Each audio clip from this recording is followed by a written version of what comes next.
All right, welcome. Today, we're going to build ourselves a brand new algebra toolkit. We're going to look at some equations that honestly seem pretty advanced, and I'm going to give you 4 powerful tools that will make solving them feel totally straightforward. Okay, you ready? Let's jump in. So take a look at these. At first glance, they can seem pretty intimidating, can't they? You've got these weird fractional exponents, variables hiding under square roots, and powers that are way higher than 2. But here's the secret. They're really just puzzles. They're waiting for you to use the right tool, and I promise, by the end of this, you'll know exactly how to crack each and every one of them. So our very first tool is all about dealing with those tricky fractional exponents. The key idea here is something that's actually, beautifully simple.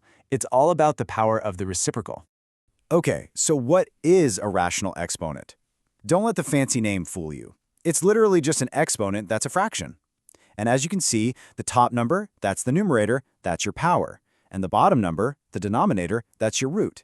So if you see something like x to the 2/3 power, it just means you're taking the cube root of x and then squaring that result.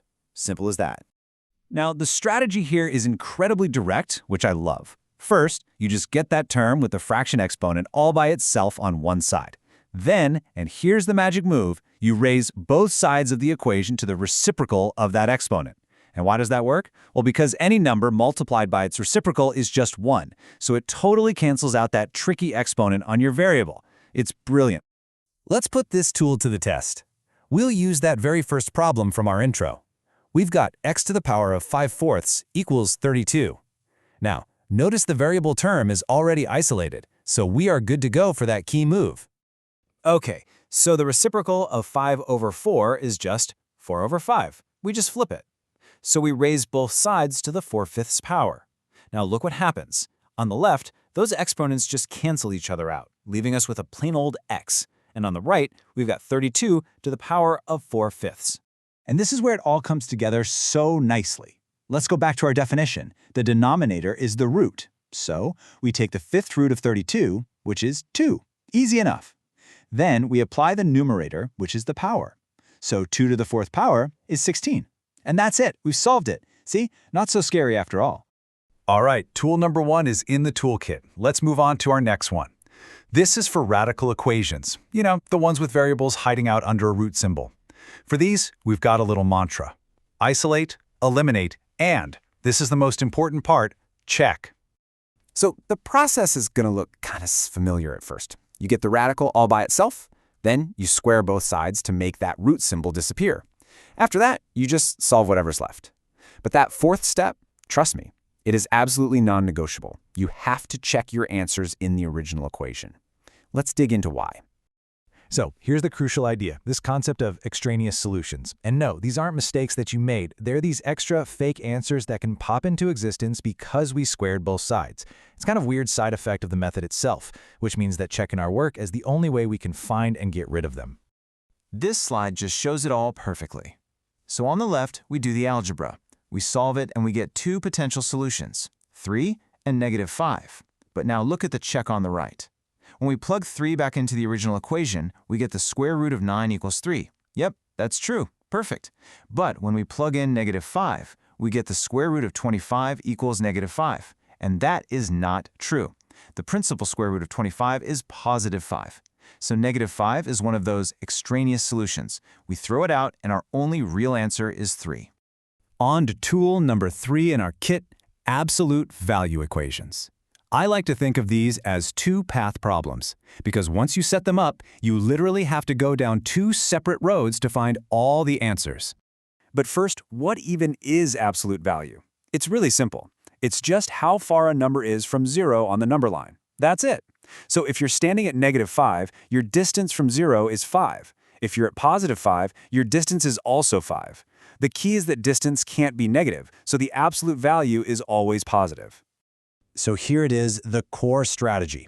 If the absolute value of some expression, let's call it a, equals some positive number b, it means the stuff inside those absolute value bars, the a, could have been equal to positive b, or it could have been equal to negative b. Right? Because either way, its distance from 0 would be b. And this is what gives us our 2 paths to solve. Let's try it out. The absolute value of 2x minus 6 equals 8. Okay, path 1, we just set 2x minus 6 equal to +8. A little bit of algebra, and we get x equals 7. Now path 2, we set 2x minus 6 equal to times negative 8. A little more algebra, and we get x equals negative 1. And there you have it, 2 totally different and totally correct solutions. Okay, time for our final and maybe cleverest tool. This is for equations that are in what's called quadratic form. I like to call this one the master of disguise, because these equations, they look really messy and complicated, but they're actually a good friend of ours just wearing a costume. So how do you spot the disguise? It all comes down to pattern recognition. You are looking for an equation with 3 terms where the exponent on that first term is exactly times double the exponent on the middle term. If you see that pattern, you know you've got a quadratic in disguise. And this slide is where you get that aha moment. Take that third example from the very beginning. 3x to the fourth minus 2x squared minus 1 equals 0. See the pattern? The exponent 4 is double the exponent 2. That's our signal. So we do a simple substitution. We'll just temporarily let the letter u stand in for x squared. And boom! Just like that, the disguise falls away and the equation becomes 3u squared minus 2u minus 1 equals 0. And hey, that's just a standard quadratic equation that we already know how to solve. So the first step is just to solve this new, much friendlier equation for u. We can factor it pretty easily into 3u plus 1 times u minus 1. That gives us 2 solutions for u. U can be negative 1/3, and u can be 1. But hold on, we're not done yet. The original question asked for x, not u. Now we just substitute back. We swap the u back out for what it was standing in for, which was x squared. So our 2 little equations become x squared equals 1 and x squared equals negative 1/3. Solving those gives us our final 4 answers for x, positive and negative 1, and positive and negative I times the square root of 1/3. So there you have it, 4 really powerful tools for your algebra toolkit. When you see rational exponents, you use the reciprocal. When you see radicals, you isolate and you always check. When you see absolute value, you split it into 2 paths. And when you see that special pattern, the quadratic form, you use a substitution to take off the disguise. And you know, it's really important to remember this. Even though these techniques feel kind of new and advanced, they are all built on the same foundation, the same basic rules of algebra you've been using all along. The core principles, they never, ever change. We're just learning to apply them in more clever and powerful ways.